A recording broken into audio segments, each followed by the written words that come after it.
Dokter, yaitu Dr. Muhammad John Abrahim SPKJ. Selamat siang, Dr. John. Ya, oke Bapak Ibu sambil menunggu Dr. John bergabung ya.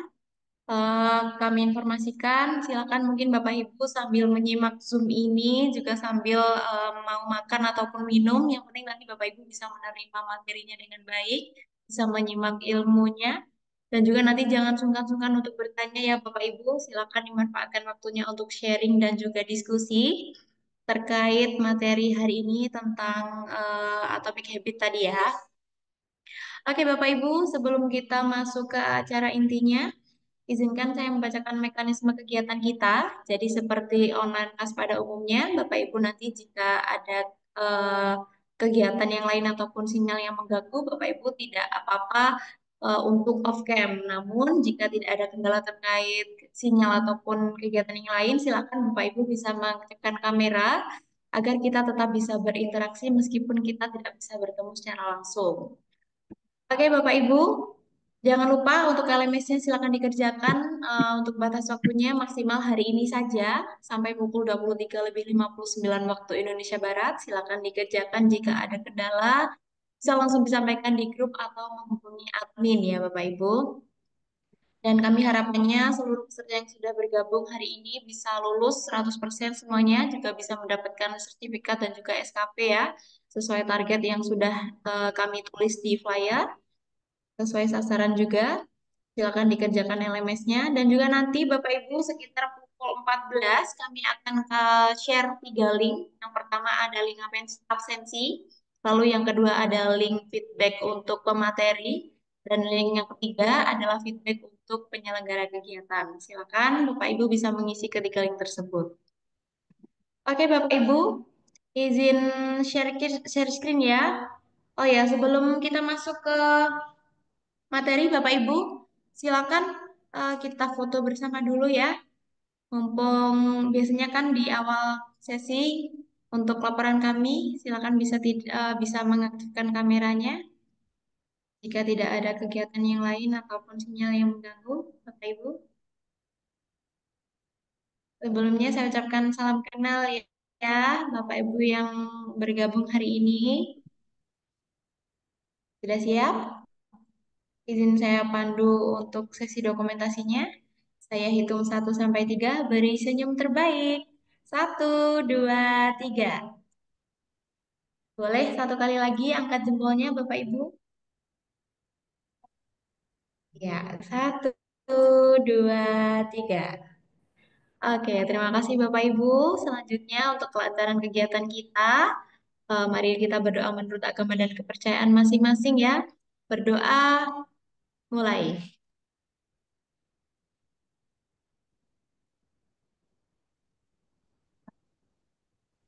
Berdoa dapat dicukupkan.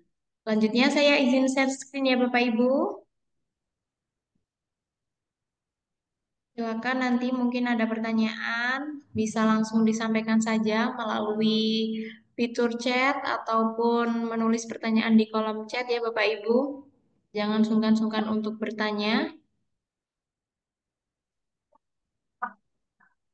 karena narasumber yang mengisi hari ini juga merupakan pakar ya di bidangnya tentunya. Sudah terlihatkah Bapak Ibu? Screen kami?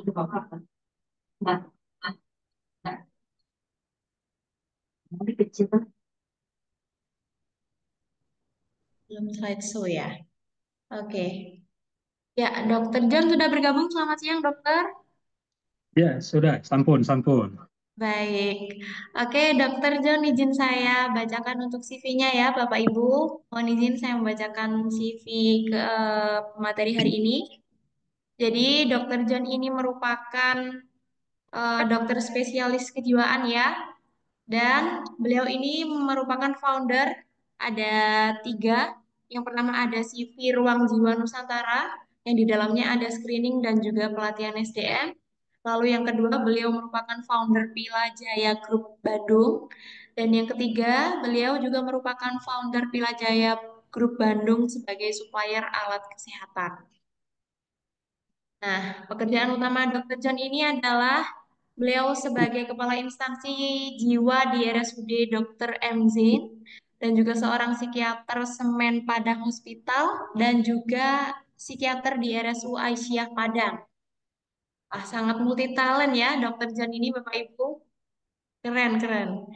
Oh iya, jangan lupa Bapak Ibu, ini Dr. John juga memiliki channel YouTube yang namanya Dr. John Mantap Jiwa. Silakan Bapak Ibu mungkin berminat untuk subscribe di channelnya yang membahas tentang kejiwaan juga ya dokter ya. J, J. Seperti itu. Silakan nanti Bapak Ibu bisa ditanyakan saja, didiskusikan, di-sharingkan tentang materi yang sangat bagus hari ini Bapak Ibu.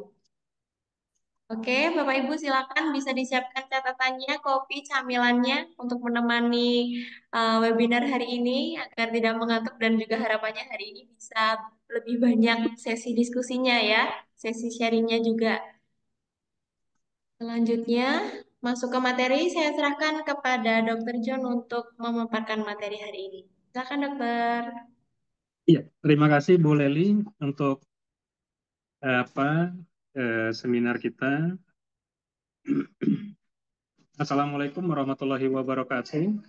Pada saat ini kita akan yang mungkin dulu yang pernah ketemu saya pada pelatihan Service Excellence mungkin 2-3 tahun yang lalu bersama Dr. Bayu dan kawan-kawan, dan mungkin saya ketemu lagi pada kita pembahasan yang berhubungan dengan jiwa juga. Kalau dulu kan saya membahas Service Excellence dengan berdasarkan pendekatan kesehatan jiwa. Jadi bagaimana kita apa melihat dari sudut pandang Service Excellence menurut pandangan dari kejiwaan, dan juga apa yang terjadi pada neuroscience pada otak manusia ketika memberikan Service Excellence pelayanan di eh, pada institusi kesehatan. Nah, sekarang pada hari ini terima kasih kepada Dr. Bayu yang masih kita menjalin silaturahmi, dan juga kita berusaha untuk mengembangkan beberapa pelatihan yang memang pendekatannya salah satunya adalah pendekatan jiwa atau psikologis. Nah, pada hari ini izinkan saya untuk membahas apa yang menjadi, ya mungkin kalau tanda kutipnya istilahnya, apa yang kita semua rasakan, karena kan pesertanya dari tenaga kesehatan, dan kita meyakini bahwa tenaga kesehatan banyak dinamika yang terjadi. Nah, sekarang saya memakai sudut pandang yang berbeda, yaitu berdasarkan dari buku Atomic Habits dari James Clear. Nah, dari pendekatan itu nanti saya hubungkan juga dengan teori jiwa dan juga konteksnya terhadap daripada kegiatan kita sehari-hari sebagai tenaga kesehatan. Karena kita ini, tenaga kesehatan ini bekerjanya adalah ibaratnya menggunakan perasaan, menggunakan juga pemikiran yang mendalam, dan menghasilkan perbuatan yang sangat sinergis, tidak hanya berdiri sendiri. Berbeda dengan kawan-kawan kita yang lain yang memang eh, mungkin tidak perlu berhubungan dengan orang, tidak perlu ketemu sama orang, asalkan sistem berjalan. Kalau kita tidak, dan akibatnya kita memiliki stresor yang cukup banyak, dan stresor-stresor itu membuat diri kita menjadi terkadang tadinya kita menikmati, terkadang kita sangat-sangat graceful sekali dengan uh, apa tugas kita sebagai tenaga kesehatan, tetapi tambah lama kelamaan timbullah namanya, ya kalau bisa dibilang, ya depresi yang bersifat kronis, padahal kita tidak menyadarinya. Jadi ibaratnya ada masalah satu, kita sering katakan J boten nopo-nopo gitu kan, kata istilah istilah itu ya, istilah Jawanya ya. Jadi ketika kita mengatakan kepada diri kita setiap masalah itu boten nopo-nopo, itu secara pikiran bawah sadar kita represikan kepada pikiran bawah sadar, dan akhirnya menimbulkan berbagai masalah, dan akhirnya ujung-ujungnya kita menjadi burnout. Jadi hal-hal yang tadinya sepele kita kumpulkan menjadi sesuatu yang sangat berat. Nah, sekarang izinkan saya melalui pendekatan kejiwaan berdasarkan dari pegangan daripada buku Atomic Habits. Jadi dari sudut pandang daripada James Clear. Nah, di situ nanti saya kembangkan berdasarkan juga bagaimana kejiwaannya, bagaimana yang terjadi neuroscience di otak kita, sehingga itu bisa menjadi kepada kawan-kawan semua menjadi obat dan mudah-mudahan bisa menjadi oleh-oleh yang bisa kita bawa bersama-sama. Baik, terima kasih Bu Leli. Pada slide pertama ini, yaitu kita melihat bahwa Atomic Habits sebagai kata pengantarnya adalah yang paling sederhana adalah four laws of habit. Jadi 4 hukum daripada habits yang akan dibangun. Jadi misalnya sesuatu yang kita lakukan berulang-ulang itu akan menjadi suatu habits. Dan habits kalau kita terus melakukan terus berulang dan berulang dan berulang bisa menjadi behavior. Nah, sekarang kita hanya kepada tahapan habits itu sendiri. Satu, di dalam buku itu juga disebutkan bahwa make it obvious. Setiap kita membangun suatu habits, maka kita bangun dengan sesuatu yang bersifat obvious. Nanti kita ada penjelasannya. Yang kedua adalah make it attractive. Apapun kegiatan yang kita lakukan di rumah sakit ataupun di klinik, di institusi kesehatan, adalah buat itu menjadi semenarik mungkin. Dan hukum yang ketiga, agar terbentuk daripada habits di dalam pelayanan kita, yaitu adalah make it easy. Buat itu menjadi sesuatu yang sangat mudah dilakukan sehingga kita tidak ada barrier untuk tidak melakukannya. Dan yang terakhir adalah make it satisfying. Jadi itu adalah kepada kepuasan diri kita. Nah, nanti termasuk penjelasan-penjelasannya yang saya jelaskan beberapa teorinya. Nah, untuk yang teori pertama, nanti ada beberapa teori dan nanti kita lihat konteksnya dan nanti kita juga bahas bagaimana secara kasuistis yang terjadi pada tenaga medis. Nah, mungkin nanti kalau bisa lebih hidup lagi, Bapak Ibu sekalian silakan untuk kita bertanya dan kita menjadi lebih hidup lagi dalam pembahasannya. Oke, yang pertama ini adalah make it obvious, yaitu di mana harus kita melakukan sesuatu kegiatan harus terlihat dulu. Misal kita pengen mandi, kenapa kalau mandi kok tidak bisa kita mandi? Oh ternyata kita tidak menyiapkan alat mandi. Minimal yang pertama paling sederhana kalau di rumah adalah handuknya diambil dulu. Atau kita di dalam tenaga kesehatan. Jadi di dalam tenaga kesehatan kita ini mau mengerjakan report kan sekarang administratifnya banyak sekali. Termasuk juga dokter. Dokter juga masukin data segala macam. Itu kita kadang-kadang rasa-rasanya antara mau dan tidak mau dan ditunda-tunda. Dan yang paling sederhana, make it obvious. Berarti toolsnya harus kelihatan dulu. Ya udah, minimal kita kelihatan apanya. Kelihatan misalnya laptopnya atau kelihatan alat apa namanya device daripada alat untuk memasukkan data tersebut. Kelihatan dulu, walaupun itu belum kita sentuh. Yang kedua, make it attractive. Nah, kalau attractive itu kita harus merasa ini adalah sesuatu yang menyenangkan. Karena kalau kita melakukan itu menyenangkan, itu akan merangsang daripada daerah nucleus accumbens, daripada ventral tegmental area di otak kita, untuk mengeluarkan dopamin. Nah, dopamin itu memang sifatnya salah satunya, selain agitasi, dan dia bersifat adalah dopamin itu adalah apa namanya kecanduan. Jadi kalau kecanduan yang positif itu adalah sangat baik sekali. Nah, habits itu dibentuk dari kecanduan-kecanduan positif yang bersifat kecil dan berulang. Dan yang berikutnya, make it easy. Jadi kalau kita misalnya menganggap itu masih tumpuk, lakukan perlahan-lahan sekecil-kecilnya. Makanya teori daripada Atomic Habits adalah lakukan 1% per hari. Itu memang kelihatannya terlalu apa? Tidak terlalu jelas untuk 1%. Oh 1% dok? Ya, memang ada beberapa teorinya yang disebutkan. Tapi prinsipnya make it easy.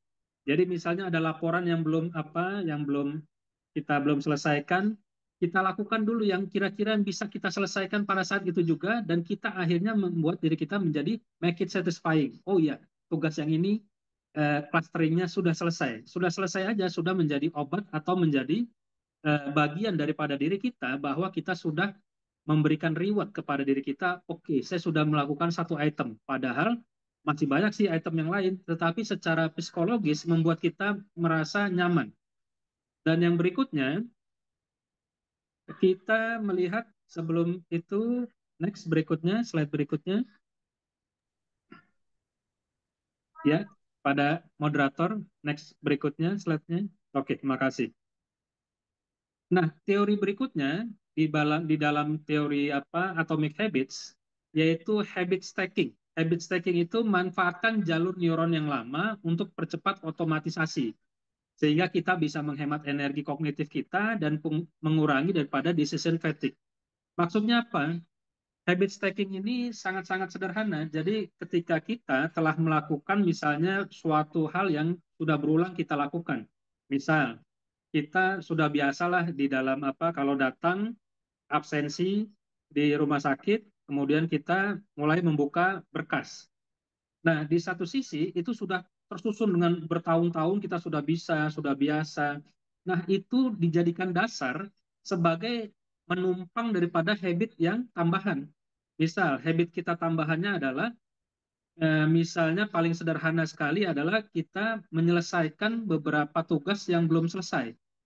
Misalnya pada pagi hari itu kan ada beberapa checklist yang perlu kita selesaikan, ya udah kita tumpangi. Jadi misalnya kalau pagi kita membiasakan diri absensi dan juga duduk dan juga merapikan meja misalnya, dan setelah itu saya menyelesaikan beberapa checklist yang perlu saya selesaikan pagi itu juga.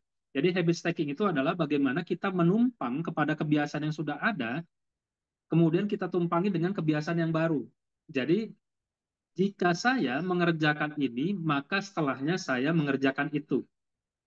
Kenapa begitu? Itu akan membentuk suatu kebiasaan dan juga di dalam apa otak kita, terutama pada daerah basal ganglia, kita merasa bahwa itu kebiasaan itu beriringan dengan kebiasaan kita yang baru. Jadi tidak menjadi beban. Dan yang berikutnya adalah environment design. Nah, tadi environment design itu tadi sudah saya sampaikan. Yang pertama adalah kita bisa melihat bahwa make it obvious. Obvious itu Q itu petunjuk visual. Jadi misalnya kita mau menyelesaikan laporan, tapi laptopnya agak jauh. Udah kita buka aja di atas meja. Kita buka, walaupun itu belum kita hidupkan sama sekali, belum kita apa start dan segala macam. Yang penting terlihat dulu sebagai penunjuk bahwa kita harus mengerjakan tugas-tugasnya. Entah itu nanti dihidupkan nanti sejam lagi, 2 jam lagi, yang penting ada dulu barangnya di depan kita, terlihat secara visual. Kenapa begitu? Ketika terlihat secara visual, maka kita prinsipnya apa? Yaitu data itu pertama masuk melalui indera kita, ketika masuk ke indera kita, kemudian adalah menuju talamus. Nah, di talamus itu bingung. Talamus itu adalah seperti gerbang atau portal di dalam berpikir otak kita. Nah, di dalam otak kita, talamus itu dia berpikir, apakah data ini saya kirim ke korteks ataukah saya kirim ke amigdala? Kalau ke korteks itu mungkin jalurnya jalur lambat, misalnya kayak istilahnya jalur pantura. Nah, kalau apa? Kalau melalui amigdala itu akan melalui jalur jalan tol. Nah, sekarang talamus itu sudah dipastikan akan mengirimkan ke korteks dan juga ke amigdala. Tetapi di satu sisi akan mengalami hambatan. Hambatannya seperti apa? Ya, pasti korteks untuk mengkritisi data itu apakah baik, apakah ideal, itu pasti akan perlu waktu lama. Sehingga dia akan langsung kirim ke amigdala dan amigdala akan menyertai dengan emosi-emosi yang sama berhubungan dengan apa sistem limbik, berhubungan dengan juga sistem apa eh, daripada amigdala sehingga kita bisa menarik data yang menyenangkan yang terdahulu dan kita secara otomatisasi akan melakukannya tanpa harus terpaksa ataupun juga eh, harus dibebani atau ditakut-takuti dengan peraturan. Nah, kemudian kita juga melihat teori yang berikutnya yaitu teori plateau of latent potential. Nah, jadi di sini kita memang butuh waktu untuk lihat hasil yang terlihat. Nah, sekarang kita tidak melihat yang langsung gambaran besar, tetapi kita adalah mempercaya adanya suatu proses. Makanya di Atomic Habit ini, walaupun 1% perubahan, kita selalu mensyukurinya. Dan itu disebut juga dengan plateau of latent potential. Nah, kita percaya bahwa membangun kebiasaan adalah seperti orang bilang, sedikit-sedikit menjadi bukit. Karena otak ini bersifat neuroplastisitasnya sangat-sangat tinggi sekali. Jadi suatu jembatan akan dibangun jembatan lagi, diperkuat oleh jembatan lagi, dibooster lagi oleh jembatan lagi, sehingga itu menjadi jembatan yang sangat-sangat kuat dan bisa menjadi pendorong kita untuk melakukan habit-habit yang lebih luar biasa lagi. Oke, next berikutnya slide-nya.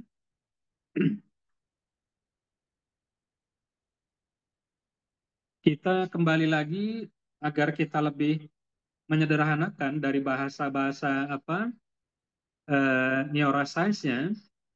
Yang pertama adalah teori dasar atomic habit adalah buat dia terlihat jelas. Jikalau kita misalnya mau minum apa, kan kita misalnya sebagai tenaga kesehatan dengan jam kerja yang mungkin agak panjang, mungkin jarang minum. Ya udah, sediakan aja misalnya aquanya di meja kita. Nanti terpaksa dan juga secara sistematis dan juga akhirnya akan menyenangkan, kita akan membiasakan minum 1,5 liter mungkin untuk selama berdinas. Kemudian teori atomic habit yang paling sederhana adalah membuatnya mudah. Hindari friksi dan kerumitan. Karena ketika kita mulai dengan yang sangat besar dan rumit, itu otak kita akan mengirimkan sinyal kepada amigdala bahwa itu adalah ancaman. Dan ketika itu dikirimkan sebagai ancaman daripada proses yang terjadi di dalam melakukan kegiatan, akhirnya kita tidak mau melakukannya dan kita menghindarinya. Dan yang berikutnya, kita merefresh kembali pada teori dasar atomic habit, yaitu membuatnya sangat menarik. Nah, sangat menarik ini memang melibatkan banyak hal, termasuk juga amigdalanya, hipokampusnya dengan data yang menyenangkan, tetapi yang sangat-sangat berhubungan adalah keinginan tinggi untuk mendapatkan reward dan juga memuaskan, termasuk juga nanti menimbulkan namanya edik atau kecanduan kita untuk melakukan hal-hal yang berhubungan dengan perilaku yang secara otomatisasi. Nah, jadi memang kita mendasari dari pemikiran ini bagaimana dari teori atomic habits itu dihubungkan dengan kejiwaan dan juga neuroscience-nya. Sehingga bisa kita pertanggungjawabkan bahwa ini ada dasarnya kenapa kita melakukan ini dan tindakan apa yang seharusnya mendorong kita melakukan itu secara berulang-ulang dan menjadi kebiasaan yang sangat positif. Ya, berikutnya, next.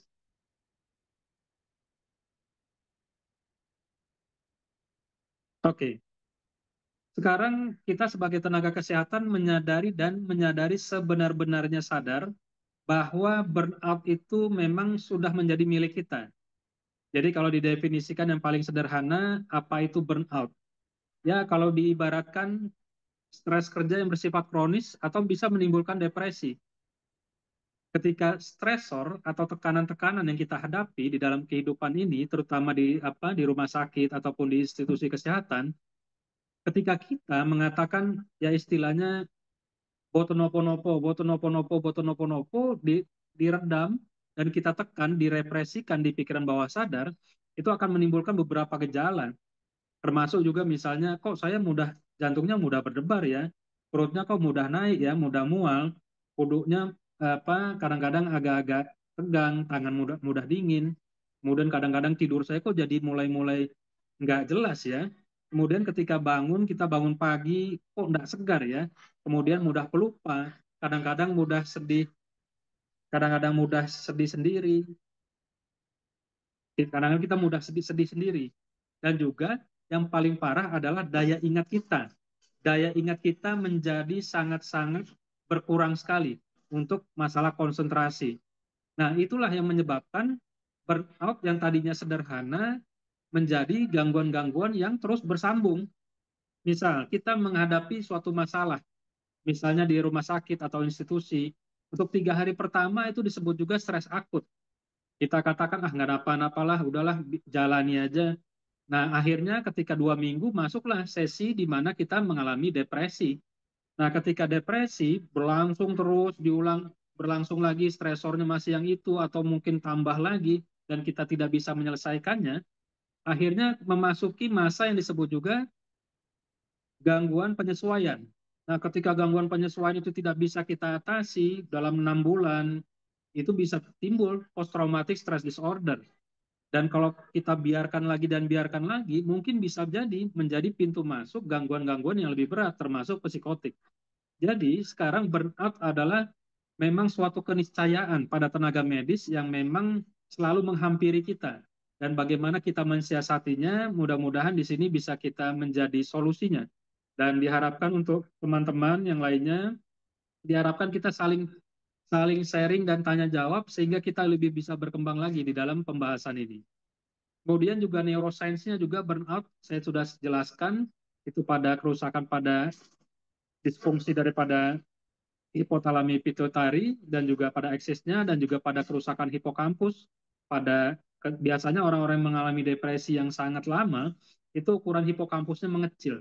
Dan ketika mengecil tidak usah aneh apabila daya ingatnya berkurang, konsentrasinya tidak secerdas dulu, dan juga pada gangguan daerah prefrontal cortex yang menurut untuk neuroscience-nya adalah untuk judgement kita, mana yang baik, mana yang benar.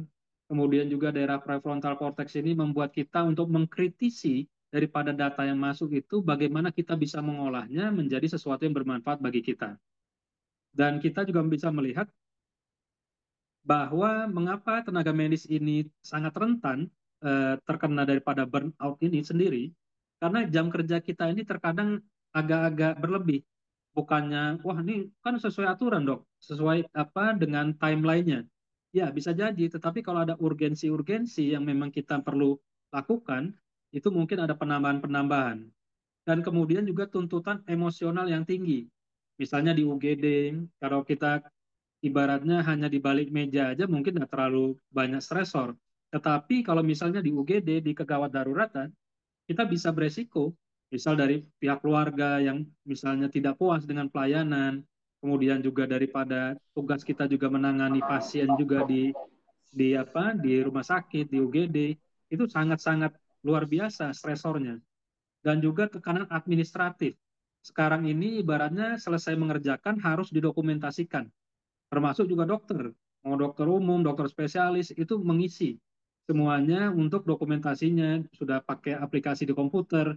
Itu terkadang kita sebelum pasien berikutnya datang kita masih ngetik itu, masih ngetik, masih belum selesai untuk laporan pasien yang tadi, kemudian udah duduk aja pasien berikutnya, sehingga terkadang itu menambah beban di dalam bekerja dan administratif ini sudah pencatatan ini sudah merata pada semua bidang di rumah sakit ataupun di institusi kesehatan.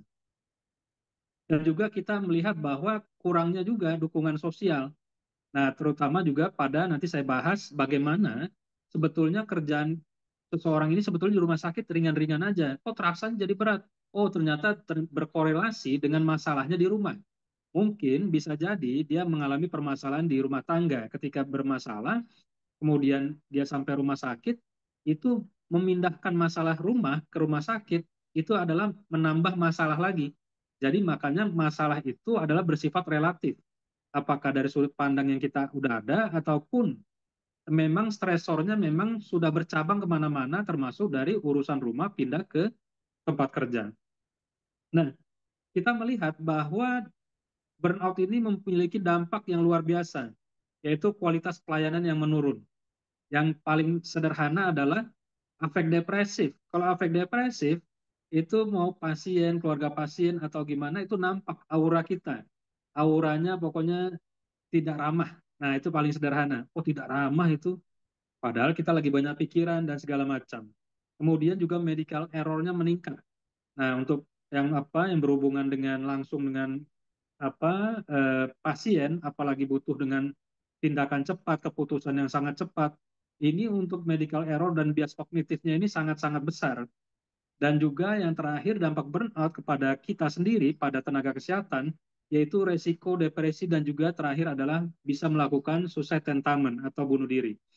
Nah, kalau memang itu sangat-sangat berdampak, maka kita harus menyadari dari sekarang, jangan-jangan selama ini yang saya anggap baik-baik saja, saya ini sudah terkena burnout dan kita mulai mengevaluasi. Nah, nanti kita ada beberapa cara yang bisa kita gunakan. Dan juga praktek spesifiknya kita juga bisa melihat kita apabila kelelahan, lakukan refleksi, positif harian, kemudian juga kita kadang-kadang mulai-mulai sinisme terhadap pasien. Nah, kita mulai tuh mengklasterkan bahwa sinisme ini sifatnya adalah subjektif. Akhirnya nanti kita mengambil bahwa ketika kita ramah, ketika kita mulai memberikan penghargaan yang pelayanan yang baik kepada pasien, ternyata pasien memberikan gratitude kepada kita dengan mengucapkan terima kasih, dengan senyuman. Mungkin ada juga yang keluarga pasien memberikan pendekatan yang lebih dekat lagi dengan memeluk, dengan berucap terima kasih dengan setulus hatinya. Itu menjadi obat bagi kita yang memang terkadang kalau kita berharap misalnya menambah apa wah jasa medisnya bertambah apa tidak akan bertambah, tetapi dengan penghargaan daripada pasien dan keluarga pasien itu menjadi obat bagi kita dan bisa meriliskan juga hormon kortisol stres kita. Dan juga kemudian untuk jam kerja yang panjang, nah kita melakukan dokumentasi yang kecil tapi langsung sehingga bisa aplikatif dan tidak langsung diprokrastinasi. Jadi kita tidak menunda-nunda lagi, tapi kita lakukan yang terkecil, terkecil dan akhirnya selesai. Next berikutnya untuk slide berikutnya. Ya, tadi kita sudah panjang lebar menjelaskan daripada atomic habit dengan konteksnya kepada burnout, kepada tenaga kesehatan. Untuk merefresh lagi bahwa habit ini adalah suatu pola, bukan berdiri sendiri, bukan sesuatu bim salabim abrakadabra, tidak. Dia adalah berpola. Kenapa? Karena suatu pola itu akan mudah di cluster kita bikin namanya folder-folder. Kalau di komputer itu kalau folder kan banyak. Nah, ketika folder itu mudah dan juga lebih mudah dikenali dan tidak tumpang tindih dengan folder yang lain, itu dipanggilnya mudah sekali. Nah, sekarang teori yang paling dasar kita bisa melihat yang disebut juga dengan habit loop. Jadi pola lingkarannya yang lingkaran daripada habit itu. Yang pertama adalah Q. Q-nya itu adalah apa yang bisa kita lihat. Jadi kalau sesuatu habit, kalau kita tidak bisa meraihnya dengan jarak yang dekat atau terlihat oleh kita di pandangan mata kita, jangan berharap itu menjadi habit kita. Kemudian apabila sudah terlihat, misal kita mau mengisi laporan, ya udah kelihatan dulu aja laptopnya di atas meja kita. Mau dikerjakan lagi nanti 1 jam lagi, 2 jam lagi, yang penting laptopnya ada di meja kita. Kemudian habit itu akan terbentuk apabila sudah terlihat, kita akan melakukannya pada hari ini melakukannya. Dan ketika sudah dilakukan pada hari ini dan timbul rasa senang, oh tugasnya selesai juga. Tugasnya mendapat penghargaan dari atasan kita. Tugasnya memang sudah kita langsung online kan, langsung selesai. Itu menjadi reward bagi kita. Makanya nanti ada beberapa aplikasi yang bisa digunakan, termasuk juga checklist penghargaan terhadap diri kita sendiri. Apabila dari faktor eksternal tidak memberikan penghargaan kepada kita. Nah, habit loop ini melibatkan yang saya bilang tadi, saya katakan melibatkan sistem limbik. Dan yang paling terutama adalah basal ganglia. Basal ganglia ini fungsinya apa? Fungsi dari basal ganglia adalah sebagai template. Template dasar yang akan dipakai untuk melakukan rutinitas berikutnya dengan pola yang sama. Nah, sekarang manusia atau kita sebagai tenaga kesehatan jarang membuat template-template yang baik untuk diri kita. Padahal template itu gampang dibuat. Yang paling sederhana adalah gunakan saja teori, yaitu mudah dilihat, kemudian atraktif, kemudian mudah, kemudian satisfying. For loss of habit daripada atomic habit, ini bisa membentuk template daripada kebiasaan kita. Misal, kalau kita mau bikin template tentang minum di tempat kita bekerja, ya udah Q terlihat, oh ada botolnya, ada botol Le Minerale. Kemudian lakukan rutinitas, kita minum. Kemudian rasanya badan segar, rasa haus dahaga hilang. Kemudian juga ada rasa kepuasan. Kemudian kita menyimpan data itu di folder pertama. Hari berikutnya kita melakukan lagi kegiatan yang hampir sama atau hampir mirip. Mengambil lagi, minum, segar, enak, mau bekerja lagi, enak lagi. Data yang pertama ditambahi oleh data kedua, diperkuat. Nah, ketika diperkuat minimal 2 sampai 3 kali pengulangan daripada aktivitas yang kita lakukan tersebut, terbentuklah suatu template. Jadi template itu tidak hanya di PowerPoint aja ya, di PowerPoint, tetapi juga kita bisa bikin template di otak kita. Nah, ketika terbentuk template bahwa ada Le Minerale, minum, rasanya segar, badan sehat. Itu kita sudah membentuk template sehingga nanti besok-besok walaupun nanti Le Minerale-nya agak jauh, terlihat sama kita, kita akan mendekat dan mengambilnya dan meminumnya. Jadi tidak lagi karena ada faktor eksternal yang sangat kuat, kita sudah tertemplate bahwa kalau minum Le Minerale, kita segar, kuat, bekerja lebih semangat. Kemudian adalah kita di dalam the power of habit ini adalah craving. Nah, craving ini kalau kita bisa melihat, itu adalah sesuatu yang sangat sederhana. Kalau craving ini mirip-mirip kalau kita eh, misalnya langganan Shopee. Kalau kita langganan Shopee, itu sederhana sekali. Ketika kita membeli, ditawarkan dapat diskon, kemudian dapat COD, dan 3-4 hari datang barangnya. Kemudian kita bisa mendapatkan dengan harga murah, barang sampai sesuai dengan harapan, dan juga dapat diskonnya. Nah, kemudian itu timbul keinginan pesan lagi, belanja online. Nah, ketika belanja online, itu berulang-berulang, kemudian pada aplikasi sering berbunyi, Shopee, Shopee. Nah, itu seperti memanggil lagi, memanggil memori, pesan lagi. Padahal kita tidak butuh apa-apa, dia tetapi memanggil. Jadi dia memakai teori melalui Q. Q itu petunjuk.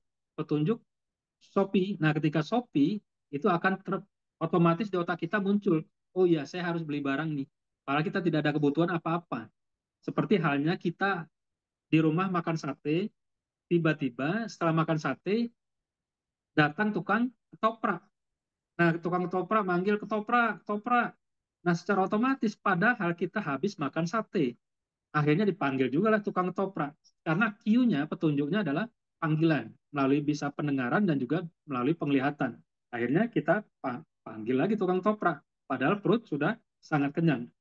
Nah, seperti itu juga craving atau ketagihan itu memang sangat-sangat mengganggu diri kita. Itu sudah dipakai oleh orang marketing. Nah, ketika orang marketing memakai cara-cara seperti itu untuk di dalam memasarkan produknya dan kita ketagihan dan mungkin sampai uangnya habis, nah kita bisa menimbulkan craving terhadap diri kita terhadap sesuatu yang positif. Yang positif seperti apa? Yaitu yang seperti kita sampaikan bahwa kita lakukan sesuatu itu sangat jelas bendanya, ada Q-nya, buat sangat menarik, sangat mudah, dan langsung kita dapat penghargaannya. Terutama penghargaannya salah satunya dari diri kita. Nanti saya jelaskan bagaimana kita memberikan checklist terhadap beberapa agenda kita pada hari ini. Nah, kemudian kita juga bisa melihat bahwa mengubah habit bisa. Habit yang negatif, yang kita tadinya prokrastinasi, menunda-nunda, bisa kita percepat, bisa kita selesaikan, bisa kita tuntaskan. Nah, jadi bisa juga kita habit yang lama dirubah dengan habit yang baru. Kemudian kita juga memahami bahwa habit itu sudah saya sampaikan adalah habit itu tidak hilang, disimpan permanen di basal ganglia. Dan dia memang menjadi template kita. Sekarang ada tugas kita membentuk template-template baru, template-template kecil yang menjadi pemanggil kita pada aktivitas-aktivitas berikutnya yang memiliki pola dan kemiripan yang sama. Ya, berikutnya slide-nya. Ya, sekarang kita kembali lagi. Ketika suatu masalah adanya prinsipnya adalah bersifat relatif, maka kita mempercayai jangan-jangan stresornya bukan ini. Kalau dipikir-pikir kayaknya ini sederhana, masukin data, melengkapi data, itu sederhana, tetapi kok saya letih ya? Nah, kita harus mengevaluasi, jangan-jangan stresor saya bukan ini. Nah, ini bisa kita tarik balik, tarik mundur, salah satunya bisa jadi adanya masalah di rumah. Nah, kalau masalah di rumah itu bisa macam-macam. Satu, adanya konflik dengan pasangan atau keluarga. Kadang-kadang kalau kita juga di Sumatera kan ada keluarga besar, kemudian juga tuntutan kita juga mengurus anak. Jadi yang mama itu udah sibuk nih ngurusin anaknya sekolah kerjaan juga numpuk lagi, atau ada orang tuanya yang sedang sakit sudah lansia, itu juga jadi tanggung jawab dia. Dan juga mungkin masalah di rumah, masalah keuangan. mungkin Besok. penghargaan di Ya udah. institusi kesehatan kurang memadai sehingga untuk di rumah tidak Sesuai terpenuhi dengan tanggal baik. ini ya Mbak, Kemudian, bookletnya mulai besok. Udah ngomong Bu Ten? Izin Bapak Ibu, apakah ada boleh suara yang diteruskan? bocor? Izin.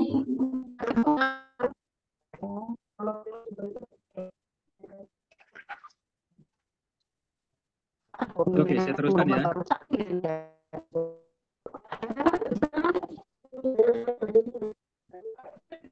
Oke, boleh saya teruskan? Silakan dokter. Oke, makasih ya, Bu Leli ya.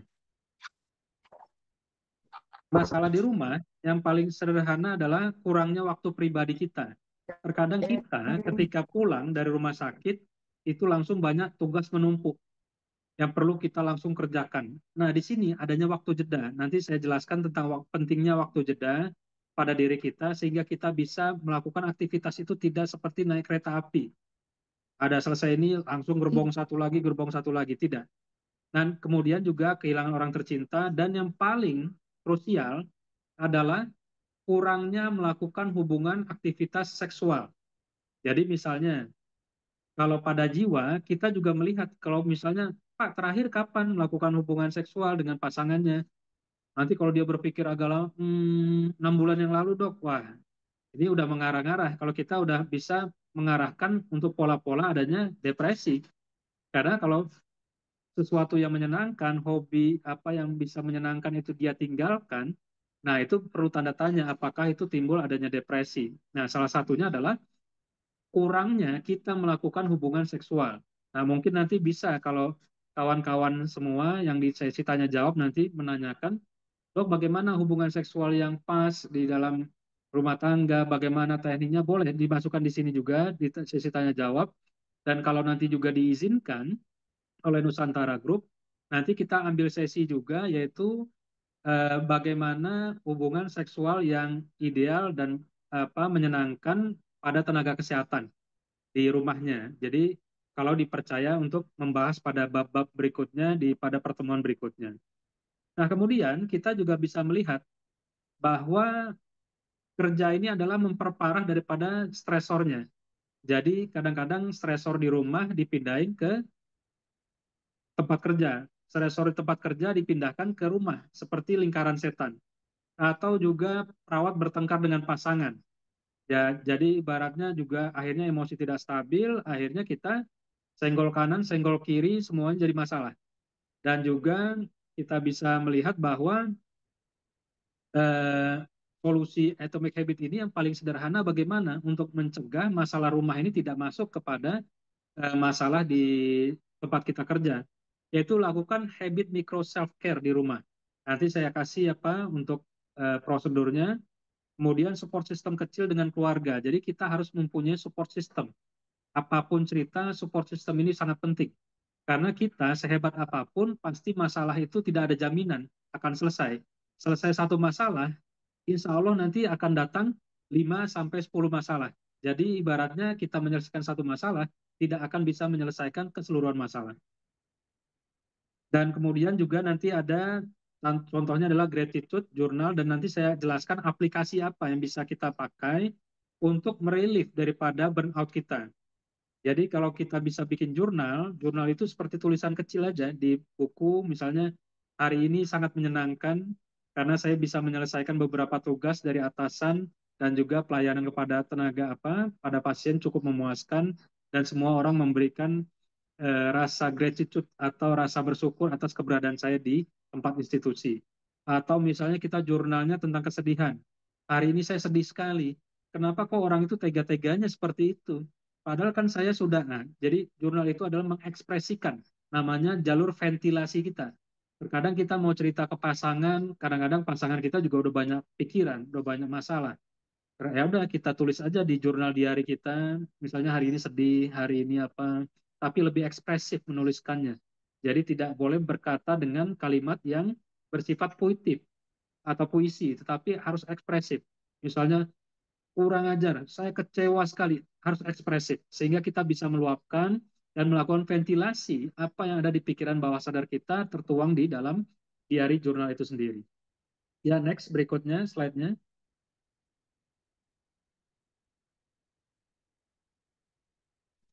Ya, tadi sudah saya sampaikan bahwa kegiatan kita itu seperti gerbong kereta api.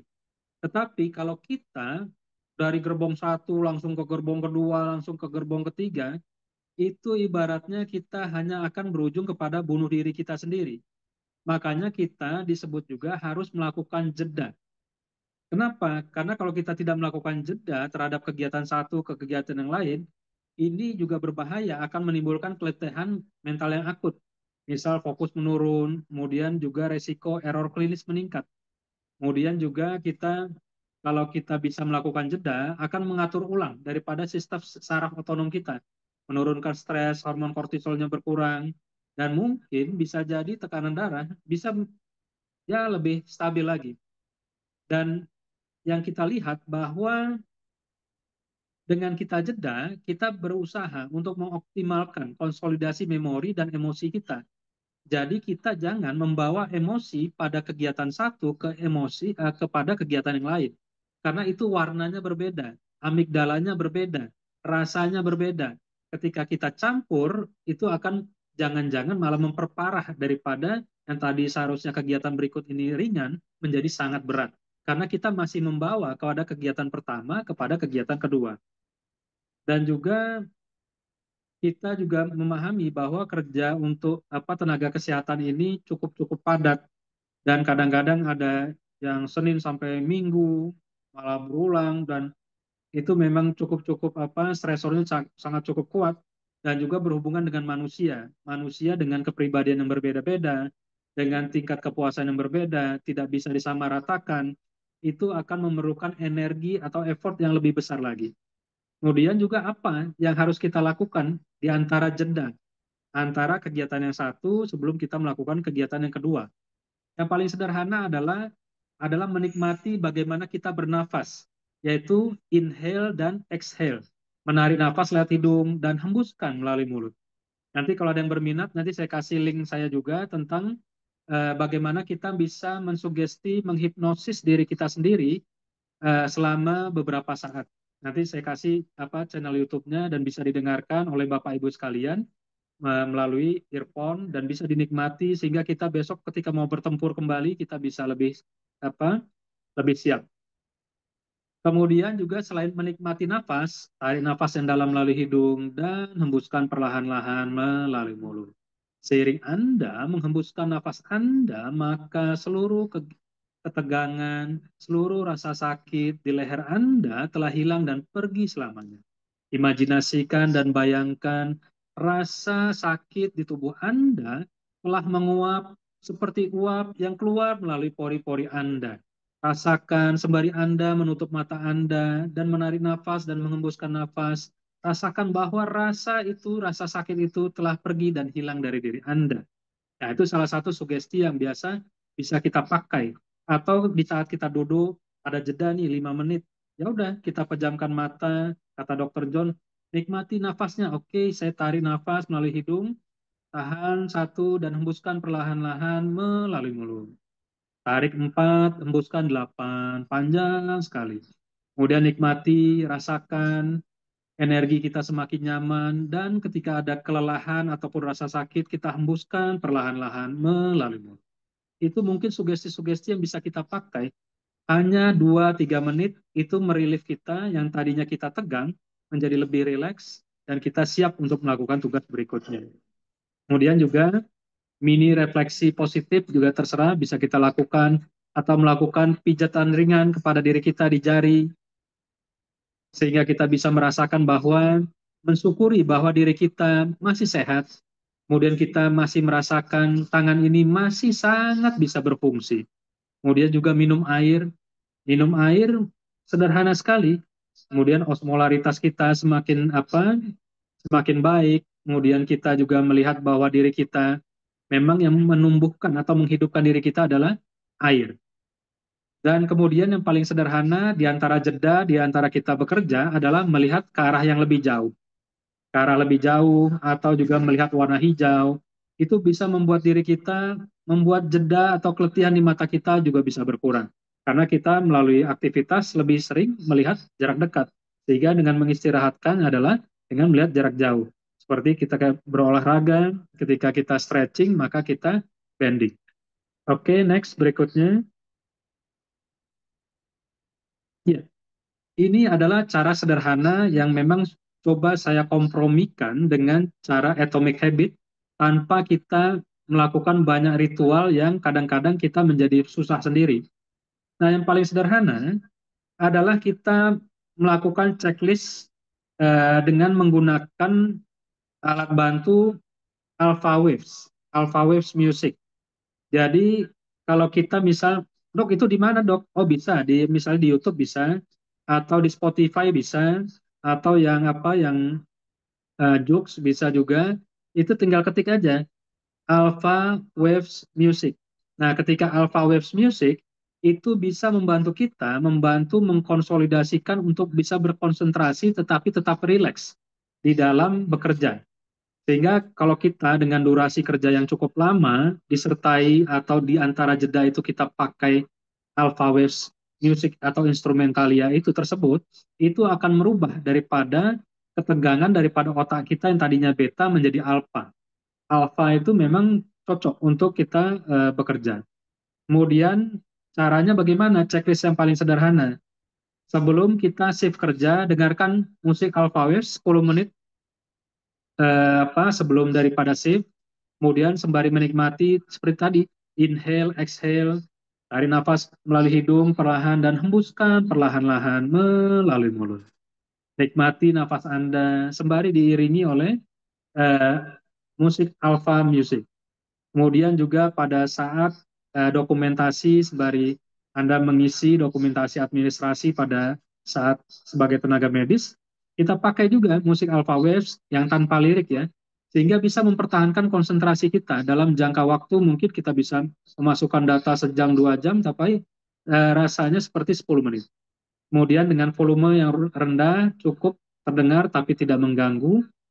Dan kemudian checklist lagi bisa kita gunakan Alpha Waves Music ini saat break atau istirahat. Yaitu cukup dengan 10 menit sambil mendengarkan Alpha Waves melalui earphone, pejamkan mata, kemudian nikmati nafas lagi, inhale, kemudian exhale. Dan yang berikutnya adalah tips bonus. Jadi gunakan senyaman mungkin, gunakan headsetnya, kemudian juga jangan yang menggunakan autobeat yang terlalu cepat karena itu bisa memacu daripada jantung kita bisa palpitasi. Nah, yang tips bonusnya adalah kita prinsipnya adalah menikmati nafas dan menghembuskan nafas. Ketika kita menyadari begitu nikmatnya menarik nafas dan menghembuskan nafas dan diiringi dengan Alpha Waves Music, maka itu bisa menjadi terapi. Makanya di YouTube saya, itu saya kasih kepada pasien mendengarkan setiap malam sugesti saya ditambah dengan Alpha Waves Music, dan kalau untuk menjelang tidur saya biasanya pakai Theta Waves Music, sehingga pasien lebih enak tidurnya. Kalau pada yang pekerja juga berbeda lagi. Next berikutnya, ya berikutnya slide berikutnya. Ya, sekarang kita di zaman artificial intelligence, bahwa semuanya yang kita teman paling terdekat adalah ternyata kalau dihitung-hitung atau diamati, ternyata bukan anak kita, bukan pasangan kita, bukan orang tua kita. Dan ternyata saudara kita ternyata kalau dilihat-lihat adalah gadget atau HP. Nah sekarang kita tidak berkonotasi memusuhi HP, tetapi kita bagaimana kita berkawan dengan HP itu sendiri sebagai hal yang positif bagi kita, bukan scrolling TikTok misalnya ghosting segala macam, itu malah membuat kita lebih lelah. Sekarang kita pakai HP ini sebagai solusinya, bagaimana kita mencegah burnout. Nah, bagi kawan-kawan semua tenaga medis yang memiliki aplikasi Play Store dan juga mungkin sebagian daripada Apple Store. Nah, yang pertama yang paling sederhana di antara sekian ratusan, yang paling sederhana adalah misalnya MindDoc. MindDoc ini kita bisa cek mood harian kita. Tadi kerja, di jurnal sedih, oh berarti ini moodnya sedih. kemudian juga bisa mendeteksi gejala burnout lebih awal. Jadi ini jangan-jangan masih stres akut, apa depresi, apa udah mulai depresi berat. Kemudian juga dia juga bisa memberikan saran-saran kegiatan pemulihan. Nanti kita bisa download aja di Play Store aplikasi ini dan mudah-mudahan bisa bermanfaat daripada kita scrolling TikTok, scrolling Instagram segala macam ya ujung-ujungnya hanya membuat diri kita semakin lelah. Yang kedua bisa juga pakai aplikasi Relief. Dia bisa membantu kita untuk meditasi santai dan dia juga bisa konseling psikolog dengan cepat dan juga mengiringi cerita tidur agar kita bisa lebih tidur lebih cepat lagi. Yang berikutnya adalah aplikasi ClickUp. Aplikasi ClickUp ini dia bisa memanajemen tugas kita, mana yang prioritas, kemudian juga reminder target-target harian yang bisa kita lakukan pada hari ini. Kemudian juga Confusion, kemudian Jibble. Jibble juga dia catat jam kerja dan break, pantau waktu kerja. Nah, jadi ibaratnya kalau kita udah berlebih waktu kerjanya dia kasih warning. Kamu nih berlebih nih kerjanya nih. Ini apa? Jadi dia seperti apa istilahnya supervisor yang mengingatkan kepada diri kita. Jadi sekarang pergunakanlah aplikasi-aplikasi ini karena teman kita yang terdekat ternyata adalah HP. Ketika pulang, ketika bangun, yang dicari bukan siapa-siapa, HP. Sekarang ya udah kita tidak menghindari, kita tidak menafikan itu, kita katakan oke lah saya manfaatkan HP untuk hal-hal yang positif kepada diri kita. Next berikutnya. Ya, yang pertama bagaimana kita melakukan checklist sederhana 5 habit untuk habit kita di rumah, 3 habit ya. Ini salah ketik. Yang pertama adalah micro check-in emosi kita. Jadi selama 1 menit kita lakukan range waktunya. Nah itu biasanya kita lakukan setelah pulang kerja. Caranya gimana? Yaitu pertama sederhana aja, tanyakan ke diri sendiri. Emosiku hari ini apa ya? Apakah marah, sedih, lelah, senang? Nah itu bisa kita mengklasterkan bahwa hari ini kok agak-agak sedih ya, kok agak-agak kecewa ya saya. Nah, jadi manfaatnya untuk apa dengan micro check-in emosi ini? Yaitu kita bisa membiasakan diri mengenali dan memproses emosi bukan menumpuknya. Ketika sedih, rasakan, kemudian kita terjemahkan, kemudian kalau istilahnya kalau mindfulness itu kita tangkap dulu. Ketika tangkap, kemudian bisa pikiran bawah sadar kita mengolah atau korteks kita juga bisa mengolah. Dan ketika kita bisa mengolah melalui korteks kita dan juga amigdala kita, bisa jadi yang tadinya tidak bisa kita terjemahkan rasa sedih itu, bisa kita kurangi atau reduksi. Jangan sampai rasa sedih itu kita buang kepada pikiran bawah sadar kita. Ketika kita represi ke pikiran bawah sadar, kita tumpuk lagi, maka tidak usah aneh apabila nanti kita akan timbul jantung berdebar. Oh, saya mudah berdebar ya, mudah kagetan ya, mudah perutnya agak-agak mual-mual terus ya, duduknya agak berat ya. Oh, ada stiffness-nya pindah-pindah ya, rasa-rasa nyeri kadang-kadang di kiri, kadang-kadang di kanan. Kok apa telinga saya agak berdenging ya? Kok tidur saya mulai berubah ya? Karena kita hanya membuang semua rasa emosi hari ini kepada pikiran bawah sadar kita tanpa menerjemahkan, tanpa menangkapnya, tanpa kita refleksikan. Nah, yang kedua adalah ritual pergantian shift rumah. Nah, ini cukuplah 2 menit aja. Jadi ibaratnya kita nggak perlu yang rumit-rumit, cukup 2 menit. Jadi waktu begitu sampai di rumah, caranya pertama ganti pakaian kerja. Jadi jangan langsung di depan TV, Bapak Ibu sekalian. Kalau depan TV itu ganti baju, kemungkinan 2 jam lagi tuh. Ganti dulu pakaian kerja, pakai baju santai, minum air putih, nafas yang dalam. Nah, ketika sudah melakukan itu, maka secara otomatis kita akan merasakan bahwa tadi yang beban tadi di rumah sakit sudah relief. Akhirnya kita meningkatkan daripada hormon serotonin kita, hormon senangnya, dan juga dopaminnya. Jadi ketika kita bisa membatasi ini adalah zona rumah, ini adalah zona rumah sakit atau institusi kesehatan, itu membuat diri kita menjadi clear. Minimal paling sederhana adalah ganti baju kita. Nah, yang ketiga adalah lakukan habitnya yaitu gratitude journal mini. Nah, yaitu waktunya ya mungkin sebelum berangkat kerja. Kemudian caranya adalah katakan pada diri sendiri, saya akan pulang dengan sehat dan selamat. Dengan mengatakan itu, saya akan memberikan yang terbaik, tapi saya juga memiliki hak untuk tetap sehat. Jadi waktu zaman corona kan juga begitu, kita memberikan pelayanan tapi beresiko. Tetapi kita mengatakan pada diri kita tetap sehat dengan bekerja dan pulang dengan sehat juga. Manfaatnya apa? Yaitu dengan kita bisa membentengi diri dari tekanan yang berlebihan di tempat kerja. Ketika kita, wah ini sudah zonanya terlalu jauh ini, kita bekerjanya terlalu berlebihan. Nah ini kita mengendalikan. Apakah ini keselamatan kita terancam, ataukah juga penyakit ini berbahaya dan segala macam, ditambah lagi dengan imunitas kita yang mungkin sudah berkurang. Nah, jadi istilahnya jangan sampai kita mendatangi medan pertempuran dan medan pertempuran itu tidak melindungi kita daripada hal-hal yang membahayakan diri kita. Ya, next berikutnya, slide berikutnya. Ya, kenapa tenaga medis juga harus pandai mengatur waktu? Itu adalah hal yang kalau punchline-nya dikatakan bahwa mengatur waktu. Nah, pandai mengatur waktu itu kalau diibaratkan ada punchline, ada setup di dalam kita menyusun cerita.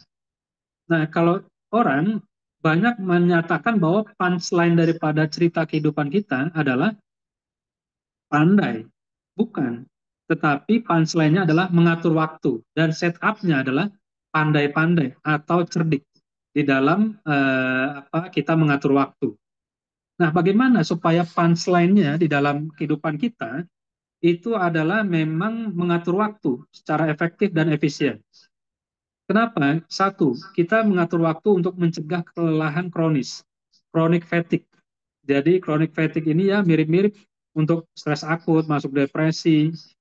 Tanpa adanya manajemen seperti ini akan juga menurunkan imunitas kita dan kita mudah terkena infeksi karena kita masuk di zona pekerjaan yang beresiko.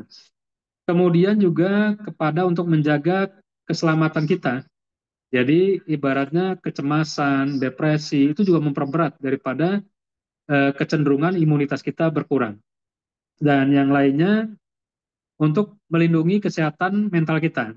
Jadi kalau stres kita berlebihan tanpa kita kelola, tanpa kita atur waktunya, stresornya di mana, mungkin karena mungkin mejanya aja yang sering berantakan, atau datanya aja yang sering kita lompat sana, lompat sini, atau foldernya tidak jelas, kita bereskan foldernya. Dengan hal yang sederhana, bereskan meja, bereskan folder, bisa menghemat waktu dan mengurangi daripada resiko gangguan kesehatan mental. Dan juga kita juga selain menjaga diri kita, itu juga untuk melindungi keselamatan pasien juga. Karena kalau kita juga terkontaminasi, akan memberikan kontaminasi langsung kepada pasien yang berhubungan langsung secara direct kepada diri kita. Next berikutnya. Ya, ini kita kembali lagi kepada yang sederhana, 4 laws of behavior change untuk tenaga kesehatan. Tadi kita sudah panjang lebar membahas seperti itu, seperti ini, seperti itu. Nah, nanti saya harapkan kepada Bapak Ibu sekalian, ini sebagai acuan kita. Nanti di sesi tanya jawab silakan kita bertanya. Nah, untuk dasar ini, make it obvious, make it attractive, make it satisfying, make it easy. Yang paling sederhana, yang pertama adalah letakkan reminder checklist istirahat di ruang medis. Kita terkadang kalau kerja tenaga kesehatan lupa istirahat karena dianggapnya kalau saya lagi duduk-duduk itu udah istirahat, padahal belum. Lakukan reminder checklist. Kemudian pasang jam alarm break atau istirahat setiap 2 jam. Kemudian tempel poster minum air di dekat dispenser sehingga kita bisa sering minum air. Dan yang berikutnya adalah make it attractive. Jadi gabungkan antara kita istirahat dengan penghargaan reward kecil-kecilan. Jadi ketika kita istirahat, minumlah terserah mau teh favorit kita, mau makanan cemilan kesukaan kita. Ketika kita merasakan enak, itu adalah penghargaan kita, istirahat yang paling menyenangkan. Dan yang berikutnya ketika istirahat, gabungkan juga, lakukan stretching, pijat-pijat yang ringan di tangan, di kepala. Ketika kita melakukan itu, istirahatnya lebih bermanfaat dan lebih amplified atau booster. Kemudian juga buat tantangan-tantangan kecil biar lebih atraktif kepada teman sejawat kita, tenaga medis. Kita berikan tantangan, ayo siapa yang paling konsisten untuk istirahat. Misalnya per 2 jam nih minum dia, per ini, nah, itu lebih atraktif. Jadi kita melibatkan juga komunitas ataupun lingkungan sekitar kita, sehingga kita tidak merasa kita sendirian saja yang melakukannya.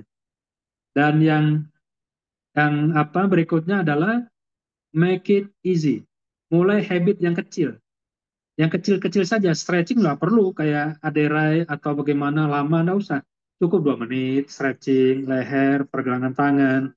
Kemudian 1 menit nafas dalam, tarik nafas yang dalam melalui hidung, dan hembusan perlahan-lahan melalui mulut. Tarik 4, hembuskan 8, inhale, exhale, sertai juga dengan namanya alpha waves music.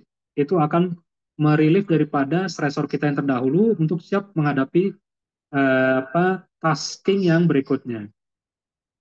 Kemudian juga kalau sudah selesai, kita harus lihat progresnya. Kita bikin checklist, oh ini sudah selesai, selesai, selesai. Itu sebagai obat reward kepada diri kita. Tidak perlu atasan kita yang melihat itu penghargaan. Cukup diri kita, oh ya, dari 100 nih saya bisa mengerjakan 15. Dibikin checklist.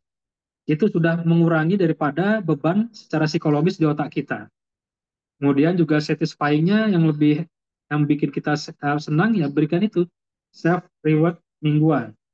Atau nanti akhir minggu saya mau kemana, ke Bandung, kemana. Jadi kita dapat rewardnya dengan usaha atau bekerja selama seminggu. Oke, next berikutnya, slide-nya. Iya, yang sederhana juga adalah teori daripada Atomic Habit, yaitu Law of Least Effort untuk tenaga kesehatan. Jadi usaha yang sedikit ini tetapi bisa memberikan manfaat yang berlebih kepada kita dan secara efektif dan efisien. Kenapa kita harus melakukan law of least effort? Masalah yang paling sederhana, misal nih, haus berjam-jam pada saat kerja. Solusinya apa? Ya udah simpan botol air di meja kerja. Jangan kita taruh misalnya dispenser jauh, jauh, kita dekatkan kepada diri kita. Atau kalau perlu beli aja Tupperware. Tupperware ada di meja kita, walaupun taruh Tupperware pabriknya baru tutup kemarin ya. Jadi kita udah memori aja nih punya Tupperware kita karena pabriknya tutup. Jadi kita siapkan di dekat-dekat kita, ciptakan itu. Kemudian juga buat habit sehat yang paling mudah. Contohnya yaitu bawa snack yang positif ya, snacknya untuk energi kita di saku. Jadi kalau orang zaman dulu kan kadang-kadang ada gula aren atau apa. Nah ini adalah bagaimana kita bisa menjangkaunya dan lebih dekat. Kemudian juga tanpa usaha yang berlebih, kita juga bisa eh, daya kognitif kita kan terbatas di dalam berpikir, dalam tenaga kesehatan ini kadang-kadang baru mengambil keputusan satu, ada lagi keputusan yang perlu kita ambil. Nah ini juga karena adanya daya kognitif kita yang terbatas, ini juga menghemat energi kita, jadi kita tidak perlu usaha yang terlalu berlebihan. Dan juga kita siapkan lingkungannya. Kalau pengen minum yang banyak selama kerja, ya udah dispensernya nggak usah jauh-jauh, yang penting dekat, terlihat, dan mudah dijangkau. Itu paling sederhana di dalam teori Atomic Habit pada tenaga kesehatan. Ya, next berikutnya. Nah, kemudian pada Atomic Habit yang bisa kita pakai yaitu priming the environment untuk mencegah burnout tenaga kesehatan. Nah, untuk priming the environment, yaitu tulis saja yang paling sederhana adalah 2 prioritas harian sebelum shift. Kemudian kita menyiapkan mental untuk fokus pada hal-hal penting saja. Kemudian misal pada hidrasi atau kita perlu cairan, bawa botol minum ke ruang kerja. Kemudian air minum di depan mata. Sehingga ketika di depan mata kita ingat untuk minum. Atau laptop ditaruh di depan meja kita atau di meja kita sehingga kita tahu bahwa banyak urusan administratif yang perlu kita selesaikan. Termasuk dokter mau di poli, mau di mana itu juga harus diselesaikan. Karena semua sistemnya online dan harus tercatat. Dan juga kalau jurnal, ya kita bawalah jurnal itu, misalnya simpan jurnal di samping kasur. Ketika kita mau tidur, oh ada jurnal ya, ya udah kita tulis otomatis. Kalau jurnalnya taruhnya di lemari, ya kemungkinan nanti diisinya hari Minggu. Padahal kita butuh untuk mencatat emosi dan mengkondisikan emosi kita untuk bisa bertempur lagi di pertempuran berikutnya. Kemudian juga istirahat itu ada aturan mengatur alarm pada kalender untuk break. Nah, ini untuk mengurangi resiko bekerja tanpa istirahat yang cukup. Dan karena ini sangat menarik dan saya harus mengamalkannya, maka saya minum dulu.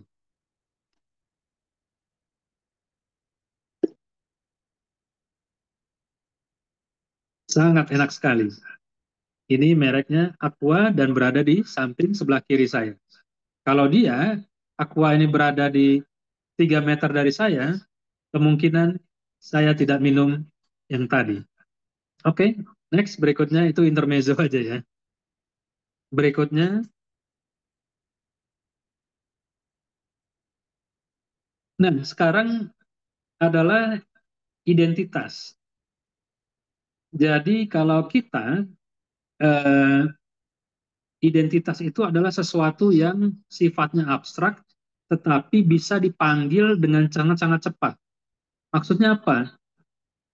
Kalau misal kita eh, ingin mengurangi berat badan, ketika kita hanya mengatakan saya ingin kurangi berat badan, itu kurang efektif dibandingkan dengan kita mengatakan saya ingin hidup sehat. Kalau saya ingin hidup sehat, maka itu akan tertanam pada sistem di otak kita. Karena otak kita sifatnya adalah neuroplastisitas, selalu berkembang, berkembang, membuat jembatan-jembatan baru. Dan juga dengan adanya identitas itu merangsang daripada dopamin dan juga motivasi. Misal, saya adalah dokter yang ramah, itu juga identitas. Atau misalnya saya adalah dokter jiwa yang pengen seperti Prof. Dadang Hawari, misal. Itu bisa juga identitas. Dan itu akan lebih personal kepada diri kita dibandingkan kita hanya menuliskan sesuatu yang sifatnya sepertinya konkret, tetapi tidak menimbulkan atau melibatkan emosi, amigdala, hipokampus, dan juga korteks kita. Dengan adanya kita identitas, kita bisa mempersepsikan diri. Kalau kita sebagai dokter yang ramah, dokter yang apa, yang kita persepsikan, kita harus melakukan semua yang berhubungan dengan itu. Tanpa dengan embel-embel apa, tanpa syarat jika maka. Dan ketika kita bisa mempersepsikan diri dengan hal yang kita identitaskan, akan meningkatkan ketahanan kita terhadap tantangan-tantangan kehidupan. Kalau misalnya di identitasnya, misalnya, ini anak identitas saya adalah, ini bukannya waham kebesaran ya, saya adalah Superman misal, anak itu. Nah itu dia nanti nggak gampang cengeng, dia apa kuat, kalau ada yang bully ya masih bisa dia atasi. Identitas itu sangat-sangat baik karena akan membentuk pola pikir dan mengarahkan kepada pikiran, perasaan, dan tindakan yang searah. Next, berikutnya, ini berdasarkan teori atomic habit. Dan berikutnya kita pada sebagai sebelum penutup, yaitu studi kasus yang paling sederhana, yaitu burnout pada tenaga kesehatan. Jadi kalau burnoutnya ini profil tokohnya adalah Dokter Nadia ya. Jadi Dokter Nadia wanita 29 tahun, dia sehat, tidak ada gangguan, tetapi dia sekarang mengalami gejala burnout yang dialami, yaitu pertama emotional exhaustion. Jadi dia udah mulai ini nih kehabisan tenaga dia. Kemudian depersonalisasi, bersikap sangat dingin kepada pasien. Numbness, numbness jadi istilahnya udah bukan afek datar ya, pokoknya udah ya empati, simpati udah karena numbness nih, karena dia udah capek sekali. Kemudian juga reduce daripada personal accomplishment, merasa tidak berguna, sia-sia, ini takutnya masuk arah depresi ketika mulai burnout-nya. Nah, sekarang kita melihat, oh ternyata penyebabnya jam kerjanya panjang ya, Dokter Nadia ya. 12-16 jam tanpa jeda, kemudian juga lingkungannya juga kurang kondusif, kemudian juga sistem self-care-nya juga kurang pas, kurang ya minumnya kurang, makan ditunda-tunda, itu bisa terjadi. Nah, sekarang bagaimana nih untuk studi kasus daripada Dokter Nadia ini untuk mengatasi daripada sehingga burnout-nya ini bisa diatasi? Paling sederhana ya udah, yang paling sederhana boleh di-download oleh Dokter Nadia aplikasi MindDog, Jibber, Relief, atau juga bisa kita pakai reminder pada WhatsApp. Kalau WhatsApp ini bikin saja, kita bikin grup sendiri isinya 2 orang ya, atau kita punya 2 HP isinya kita juga. Nah, nanti di situ kita bisa bikin checklist, bikin apa pemetaan pada suasana hati, pemetaan kita pakai WhatsApp bisa. Atau kalau mau apa lebih detail ya udah pakai aplikasi yang sudah saya sampaikan tadi, MindDog, Jibber, Relief, itu di Play Store, di apa Apple Store juga ada. Nah, kemudian solusi pada Dokter Nadia ini bagaimana? Untuk berdasarkan teori daripada Atomic Habit dan aplikasinya. Yang pertama, maka Dokter Nadia mengubah dulu identitas dirinya. Saya adalah dokter yang menjaga kesehatan. Kemudian yang kedua, membentuk micro habits baru. Jadi kalau perlu pakai stacking. Stacking itu kita menumpangi daripada kebiasaan lama dengan kebiasaan baru. Jadi misalnya jika saya sudah duduk di tempat praktek, maka saya otomatis minum air putih. Nah, jadi itu dapat 2 sugesti pada satu tema rentang waktu kegiatan. Atau misalnya setelah saya memeriksa pasien, maka saya otomatis melakukan mencuci tangan saya sehingga kuman-kuman dan bakterinya hilang. Jadi kita menumpangi semua habit yang sudah ada, yang sudah terpola dan sudah menjadi template dengan template baru sehingga tidak menjadi beban. Kemudian menggunakan aplikasi pendukung yang tadi saya sampaikan, bisa WhatsApp bikin grup sendiri, kita jadi remindernya, kemudian juga pakai MindDog, Jibber, Relief, dan segala macam.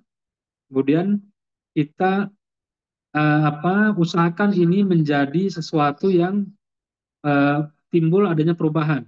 Misal dengan kita melakukan beberapa arrangement daripada kegiatan, daripada waktu kita, dan juga pola pikir kita, akhirnya kita menjadi lebih berempati kepada pasien. Kemudian juga merasa lebih berharga, tidak merasa tidak berguna ataupun sia-sia. Atau juga tadinya mudah lelah, fatigue. Nah, kemudian kita menjadi lebih bertenaga karena ternyata hal-hal yang tadinya kita anggap sepele ternyata itu mempengaruhi kepada menjadi burden daripada kehidupan kita setiap hari. Ya, itu untuk studi kasus sederhananya. Nah, yang berikutnya, next. Nah, ini untuk reminder harian, untuk pencegah burnout. Jadi misalnya tulis aja reminder harian di WhatsApp, bisa di grup sendiri kita, atau bisa di print out juga, ditempel di tempat kerja atau di meja kerja ditempel. Misal fokus 25 menit pertama. Nah, itu kan awal-awal tuh. Karena orang menganggap ketika mau mulai kerja main-main dulu, ketawa-ketawa dulu apa. Enggak, 25 menit pertama menentukan kepada nanti emosi kita berikutnya di dalam rentang kerja dari misalnya jam 8 sampai jam 2 atau jam 4. Kemudian tarik napas yang dalam selama 2 menit. Kasih remindernya. Kadang-kadang kita, saya udah napas dari tadi. Ya, tetapi tidak pakai teknik inhale, exhale. Inhale, tarik nafas yang dalam melalui hidung, 4, 1, 2, 3, 4. Hembuskan melalui mulut, 8. 1, 2, 3, 4, 5, 6, 7, 8. Selama 2 menit. Sehingga kortisol, hormon stresnya bisa hilang, kemudian kita bisa relief, yang gelombangnya tadinya tegang, berubah menjadi gelombang yang lebih rileks lagi di dalam otak kita. Kemudian juga reminder hariannya, tuliskan boleh stretching 5 menit saat istirahat. Jadi orang menganggap kalau udah duduk-duduk, ya kan, itu udah dianggap istirahat. Enggak. Lakukan juga, otot-otot kita perlu istirahat. dengan stretching. Stretching yang tadinya bending menjadi stretching, sehingga kita merasakan bahwa tubuh kita benar-benar usaha istirahat yang maksimal. Dan yang diakhiri dengan kita melakukan mensyukuri apa yang sudah kita lakukan 2 jam terakhir ini. Misal, kita sudah melakukan checklist atau administrasi sudah selesai, 3 di antara 10, kita syukuri saja. Puji Tuhan, Alhamdulillah, terima kasih Tuhan, saya sudah mengerjakan 3 checklist dari 10. Walaupun masih ada 7, tetapi kita syukuri dulu. Karena ketika rasa syukur itu ada, maka hormon kortisol stres kita bisa menghilang, meningkatkan serotonin kita, dan kita merasakan relief atau juga rasa senang dan menimbulkan dopamin, keinginan untuk melakukan lagi dan menyelesaikan tugas-tugas tersebut. Kemudian juga kita lakukan mini affirmation. Mini affirmation yaitu hanya berkata aja, ini cuma moto aja. Sebetulnya 1%, 2%, 3% itu hanya relatif saja. Dalam kata sederhananya, perbaiki 1% hari ini, kecil tapi luar biasa besar dalam hidupmu. Dengan afirmasi kepada diri sendiri, kecil tapi luar biasa dalam hidupmu, perbaiki 1% hari ini. Kalau orang mau mandi, kalau handuknya belum ada di pundak kita, itu kemungkinan mandinya 2 jam lagi di rumah. Kalau kita belum ganti baju, kita masih duduk, langsung duduk di depan TV, itu ganti bajunya kemungkinan 2-3 jam lagi. Kita habiskan dulu nonton dengan baju dinas, itu bisa berpengaruh. Maka katakan afirmasi positif kepada diri kita. Perbaiki 1% hari ini, kecil tapi luar biasa dalam hidupmu. Kemudian untuk menempelkan bisa kita tempelkan di pintu ruang staf, kemudian ditempelkan di dekat komputer, tempelkan di ruang perawat atau di ruang dokter, sehingga reminder-reminder itu menjadi cue atau petunjuk bagi kita apa yang menjadi harus kita lakukan berdasarkan template-template yang sudah kita bangun selama ini. Kemudian yang terakhir, next, berikutnya yang terakhir, mungkin Bapak Ibu sekalian sudah mulai gelombang di kepala udah berubah ya. Ada yang delta theta, ada yang menguap-menguap, saya nggak tahu juga. Ada juga yang semakin tegang, ada juga yang ya menikmati, enjoy. Mungkin wah ada benernya juga nih Dokter John ya. Ya, yang pertama ini bisa juga, ini sebut juga formulir monitoring habits pada tenaga kesehatan. Ya, jadi ini kalau bisa di copy boleh, tulis nama, unit, departemen, minggu keberapa, jadi nanti ada Senin, Selasa dari apa yang horizontalnya, vertikal ke bawahnya, misalnya item-itemnya fokus 25 menit pertama, stretching 5 menit, napas dalam 2 menit, refleksikan diri, dan juga melakukan uh, graceful atau mensyukuri apa yang sudah dilakukan 2 jam terakhir ini. Dan juga melakukan 30 menit hobi yang bisa kita lakukan tanpa gadget. Nah, ini kita kasih, nanti bisa di checklist. Oh, Senin saya lakukan, checklist. Selasa dilakukan, checklist. Oh, yang Rabu nggak dilakukan. Jadi, ketika itu, akhir minggu, kita bisa evaluasi. Waduh, ini saya terlalu tegang sekali ya. Sampai nggak bisa stretching, menikmati nafas, minum air putih, segala macamnya. Mungkin seperti itu yang bisa saya sampaikan. Mudah-mudahan bisa bermanfaat dan mungkin kita kembalikan ke moderator, Bu Leli ya.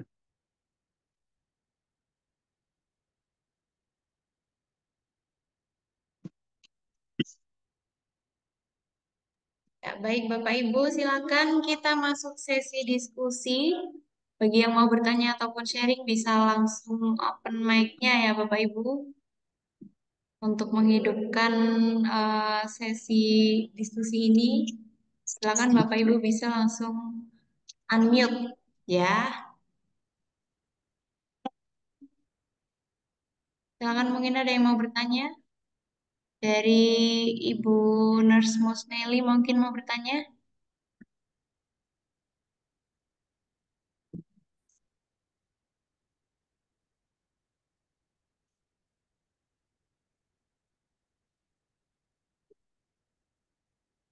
Bisa Ibu unmute? Ya, terima kasih, Bu. Ya, silakan Ibu. Oh, Assalamualaikum warahmatullahi wabarakatuh. Eh, Perkenalkan saya Bu NS Yusneli Escape dari Padang. Saya mau bertanya, yang saya mau tanyakan mengenai keterangan Bapak Dokter yang panjang lebar tadi tentang burnout. Itu mengenai kita perempuan atau wanita yang bekerja. Itu ada urusan rumah tangga di rumah dan ada urusan pekerjaan di kantor. Itu yang saya mau tanyakan tentang burnout, yaitu gimana tipe-tipe burnout yang diketahui dan eh, tipe yang mana kita harus ke psikiater atau psikologi. Sekian, terima kasih. Assalamualaikum warahmatullahi wabarakatuh. Waalaikumsalam warahmatullahi wabarakatuh. Terima kasih. Pertanyaan yang bagus. Silakan mungkin kepada Dokter John langsung Oh iya, mau menjawab. langsung aja ya, Boleh, Bu silakan Musnel Dokter. ya. Ya, terima kasih ya Bu Nel ya.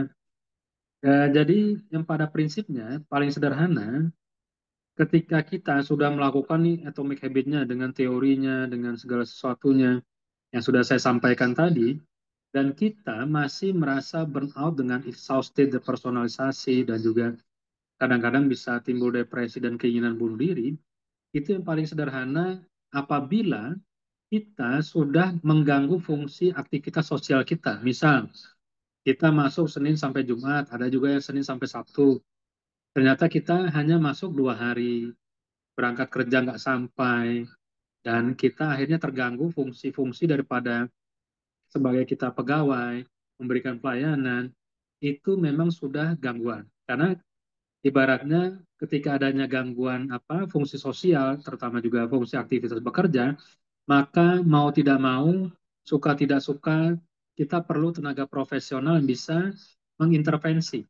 Jadi patokannya adalah apabila fungsi sosial kita sudah mulai terganggu, terutama saat untuk bekerja. Tadi kita tidak membahas human error dan segala macam, kadang-kadang itu sulit dipantau. Tetapi kalau udah mulai masuk cuman 3 hari, sisanya nggak masuk, nah itu udah mulai tanda tanya, saya perlu untuk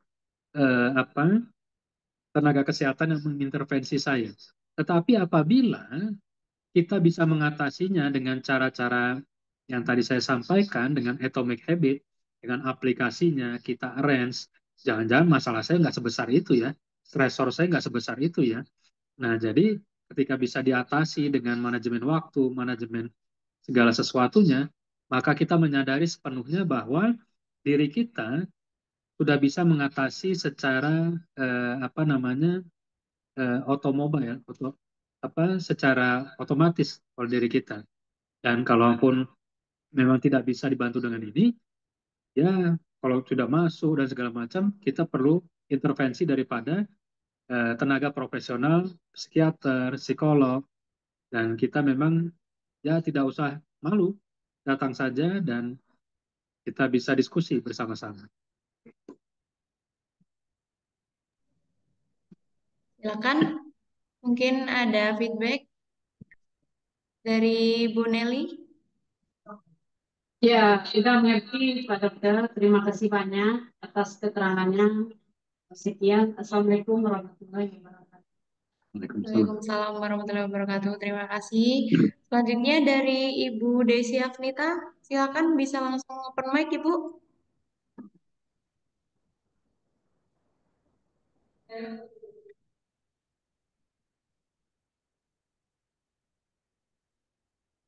Apakah bisa open mic, Bu Desi Afnita?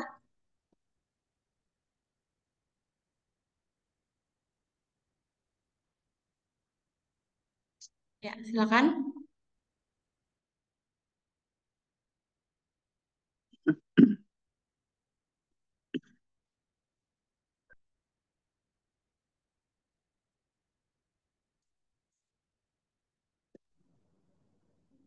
Halo, Ibu Desi.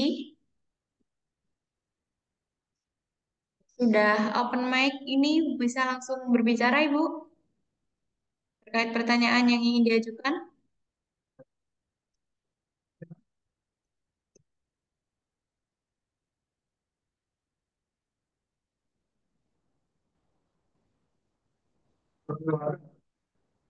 Izin, apakah ada kendala, Ibu Desi?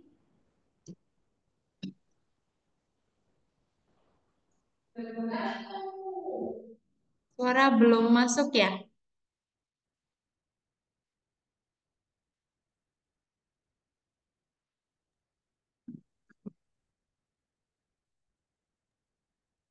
Mungkin Bapak Ibu yang lain yang mau bertanya bisa langsung open mic-nya Bapak Ibu. Masih Atau cukup atau waktunya. saya kasih pancingan aja ya, Bu Leli ya. Boleh, Biar Dokter.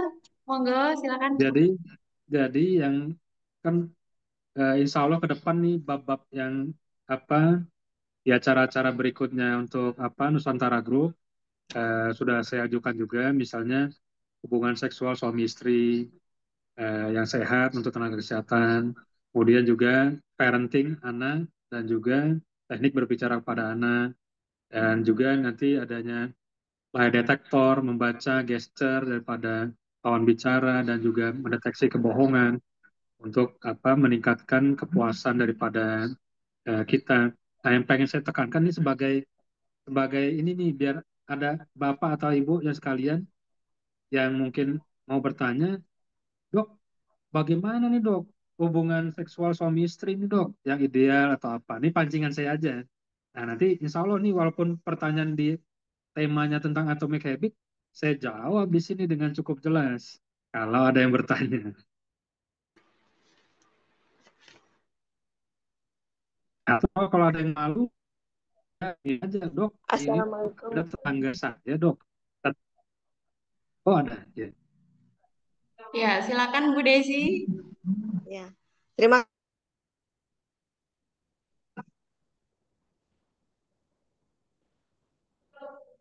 Suaranya putus-putus, Ibu. Tadi ada yang Bapak bahas tadi tentang hubungan suami istri yang Bapak jelaskan tadi.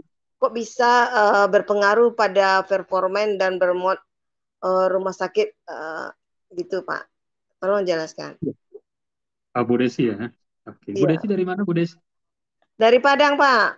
Waduh dari Padang juga ya. Iya Oke, Pak. ya baik. Makasih ya Bu Desi untuk apa sekampung kita ya. Nah, jadi begini ya Bu Desi ya. Yang untuk saya perjelas, kenapa hubungan seksual itu mempengaruhi kepada kinerja. Seperti kita ketahui, ketika kita pulang, stresor sudah banyak, beban sudah banyak, kita minimal sudah investasi depresi kita satu hari itu juga. Dan besok kita mau bertempur lagi untuk bekerja, maka itu harus minimal dikurangi atau dihilangkan. Nah, ketika depresi itu kita investasikan, itu penuh di otak kita hormon kortisol, hormon stres. Nah, sekarang bagaimana kita mengurangi hormon stres itu? Salah satunya adalah lakukan hubungan seksual suami istri. Jadi ini kita kasih petunjuk yang sederhana ya. Pada usia range 20 sampai 30, lakukan minimal seminggu adalah 4 kali. Minimal ya, kalau maksimal terserah. Kita mau 100 kali, sejuta kali, terserah. Itu adalah obat kita.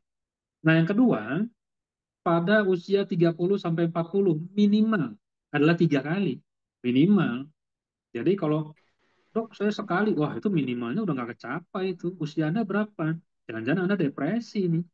Nah yang ketiga, misalnya usia tenaga kesehatannya adalah 40 sampai 50 minimal adalah 2 kali. 50 sampai 60 minimal 1 kali. Nah kalau usianya di atas 60 ya kita maafkan seperti itu ya. Nah jadi prinsipnya melakukan hubungan seksual itu adalah kenikmatan surga yang diturunkan di bumi ini. Kenapa? Satu, ketika melakukan hubungan seksual, hormon seksual drive yang meningkat itu disebabkan oleh adanya dopamin. Nah, dopamin ini juga bisa merilis daripada juga uh, seluruh daripada depresi kita. Kemudian juga meningkatkan serotonin, hormon bahagia kita. Kemudian ketika kita melakukan hubungan suami istri, melakukan foreplay, melakukan hubungan seksual intercourse, itu juga meningkatkan hormon oksitosin, hormon keintiman, sehingga kita tidak memberikan peluang kepada kortisol untuk berkembang menjadi depresi. Jadi kalau kita mau cara yang lama silakan, pakai checklist boleh. Tapi kalau mau cara yang jalan tol, silakan lakukan sesuai umur kita. Yang tadi 20-30 minimal 4 kali, maksimal terserah. Itu jalan tol. Stres ataupun hormon kortisol sebanyak apapun itu bisa dihilangkan dalam sekejap. Dan kita melakukannya juga ketagihan tanpa perlu dipaksa, tanpa perlu adanya hal-hal yang memberatkan kita lakukan. Nah, yang menjadi tanda tanya, kenapa kok kita melakukannya lama sekali? Tidak, misalnya kapan Bapak Ibu terakhir berhubungan suami istri? Kalau dokter jiwa menanyakan ya, itu biasa saling nengok itu. Kayaknya 2 bulan yang lalu ya. Wah, itu tuh udah kita clustering nih, jangan-jangan udah masuk depresi nih. Padahal itu hal yang menyenangkan. Kenapa hal yang menyenangkan? Dia tidak mau melakukan, apalagi hal yang tidak menyenangkan. Nah, itu jadi clue-nya. Dan yang kedua, itu menjadi clue kita bahwa itu sebagai booster obat bagi kita. Maka dari itu, lakukanlah hubungan seksual tapi saling menyenangkan antara pasangan. Lakukan foreplay.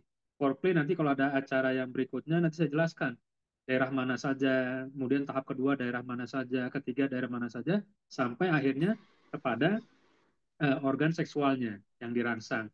Ataupun juga misalnya bagaimana dok untuk kalimat-kalimat yang diucapkan atau bagaimana meningkatkan gairah pasangan sehingga itu menjadi kebiasaan untuk dilakukan berulang-ulang. Nanti ada tekniknya. Atau aduh dok, itu pasangan saya kok ejakulasi dini. Ada tekniknya. Ada beberapa cara dan tipsnya. Sehingga kita merasakan bahwa eh, hubungan seksual adalah obat bagi diri kita. Karena kalau pada orang zaman dulu, raja-raja di Jawa itu punya kitab seksual adalah Centini. Kemudian kalau di raja-raja di Sulawesi itu punya kitab seksual disebut juga dengan ACK Belang. Kemudian kalau di India raja-rajanya mempunyai kitab seksual adalah disebut juga dengan Kama Sutra. Nah, kenapa kita yang zaman sekarang kita ini hanya mengumbar nafsu saja tetapi performa kurang. Akhirnya ejakulasi dini. Jadi gayanya nih ngomongnya porno apa-apa tapi ejakulasi dini. Nah, itu jangan sampai nanti pasangan kita terganggu. Apalagi kalau pada istri dia mengalami orgasme minimal adalah 10 sampai 15 menit setelah seksual intercourse pada beberapa wanita.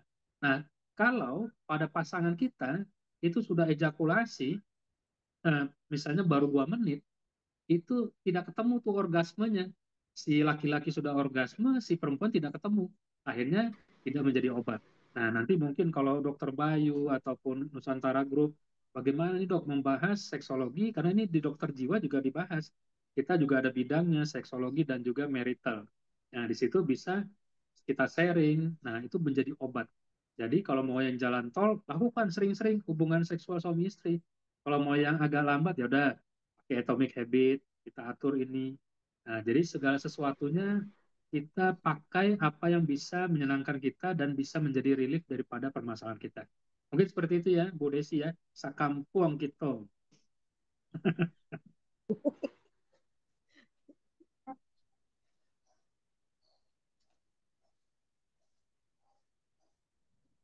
Ya, silakan mungkin ada feedback dari Ibu Desi. Bisa langsung disampaikan, Ibu.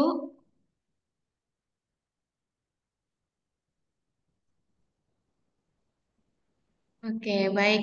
Jika belum ada, mungkin dari Bapak Ibu yang lain yang berkenan untuk sharing atau diskusi bisa langsung open mic-nya. Silakan.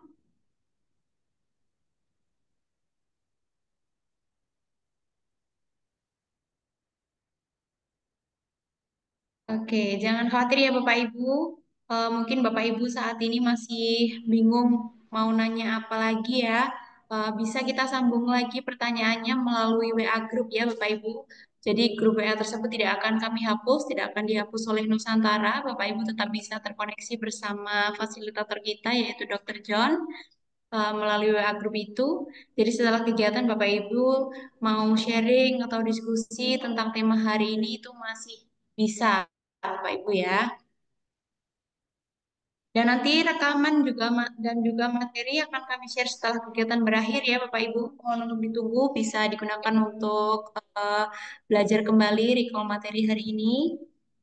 Silakan Bapak Ibu, masih ada yang ingin bertanya?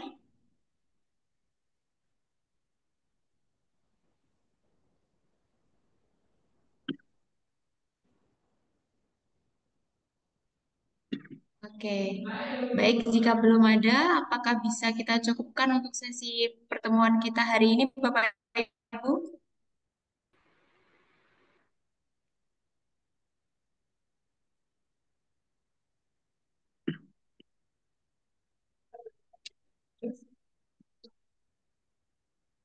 Baik, kalau begitu izinkan untuk Dokter John mungkin ada closing statement sebelum kita tutup sesi hari ini, Dokter. Ya, terima kasih Bu Leli. Sebelum kita tutup, mungkin saya sebagai tenaga kesehatan untuk bidang psikiatri atau jiwa, bahwa segala sesuatu itu ada resikonya. Nah, ketika kita ada resiko yang kita alami, maka itu menjadi stresor bagi diri kita. Nah, sekarang pada tenaga kesehatan, kita langsung berhubungan dengan manusia atau pasien yang berbeda karakter, beda sifat, kepribadiannya, sehingga kita harus benar-benar memberikan pelayanan yang prima. Kalau tidak prima, itu bisa jadi akan larinya ke kita. Apabila dia komplain, kita tidak bisa handling komplainnya, akan masuk ke kita. Dan akhirnya kita meresap, dan akhirnya masuk ke pikiran bawah sadar kita, dan ketika pikiran bawah sadar kita yang 82% ini mempengaruhi ke seluruh tubuh kita, akhirnya timbullah gejala-gejala mirip psikosomatis. Jantung berdebar, perut naik, duduk berat, letih, tidur sulit, bisa jadi nanti stres akut, depresi. Maka mulai dari sekarang kita terapkan bagaimana supaya kita memberikan amal soleh ataupun kita memberikan pelayanan kepada pasien kita, tetapi kita juga tetap prima, kita tidak semakin kurvanya menurun, dan kita menjadi ibaratnya cahaya di dalam kegelapan. Mungkin seperti itu, Bu Leli, yang bisa saya sampaikan.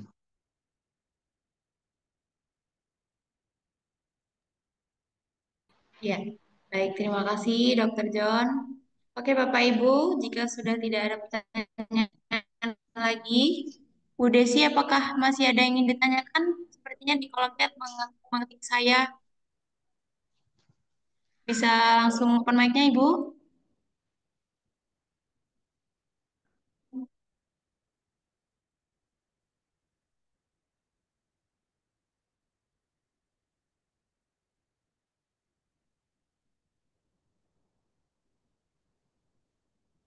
Oke, baik. Jika belum ada, Bapak Ibu, izin kita akhiri untuk sesi pertemuan kita hari ini ya. Silakan kita sambung kembali melalui WA Group. Jangan khawatir, silakan Bapak Ibu tetap bisa terhubung bersama kita dan juga bisa Bapak Ibu follow Instagram kami di @konsultanrumahsakit dan juga @nusantara_training_consulting.